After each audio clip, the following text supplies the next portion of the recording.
आपण पाहतात BN news Badlapur नामा। वालवली येथे काल घडलेल्या हृदयद्रावक घटनेने संपूर्ण गाव हादरला आहे।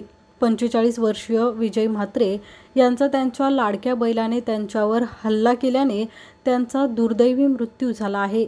45 वर्षीय विजय म्हात्रे हे कराटे चॅम्पियन आणि एक स्केटिंगचे कुशल शिक्षक म्हणून क्लासेस घ्यायचे। स्केटिंग आणि कराटे क्षेत्रात त्यांनी अनेक पुरस्कार पटकावले होते, तर डॉन बॉस्को शाळेत ते शिक्षक म्हणून कार्यरत होते। काल सकाळी विजय म्हात्रे हे आपल्या बैलाला चरायला घेऊन गेले असता बैल अचानक उधळला आणि त्याने विजयवर हल्ला करायला सुरुवात केली। या हल्ल्यात विजयच्या पोटाचा अंतर्गत भाग गंभीर जखमी झाला।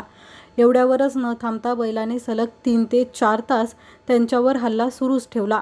विजयला सोडवण्यासाठी धावून आलेल्या रुपेश जाधव यांच्यावरही बैलाने हल्ला केला। त्यात रुपेश जाधव देखील गंभीर जखमी झाले आहेत। या दुर्दैवी घटनेनंतर बैलानेही स्वतःचे प्राण सोडल्याची माहिती मिळाली आहे। काही वर्षापूर्वीच विजय यांच्या लहान भावाचं निधन झालं होतं, त्यामुळे संपूर्ण कुटुंबाची उदरनिर्वाहाची जबाबदारी विजयच्या खांद्यावर होती। मात्र कुटुंबातील कर्ता पुरुष गेल्याने म्हात्रे कुटुंबियांवर दुःखाचा डोंगर कोसळला आहे। या घटनेने संपूर्ण वालिवली गावातून हळहळ व्यक्त केली जाते। अशाच प्रकारचे नवनवीन व्हिडिओ आणि बातम्या पाहण्यासाठी चॅनलला लाईक, शेअर आणि सबस्क्राईब करायला विसरू नका।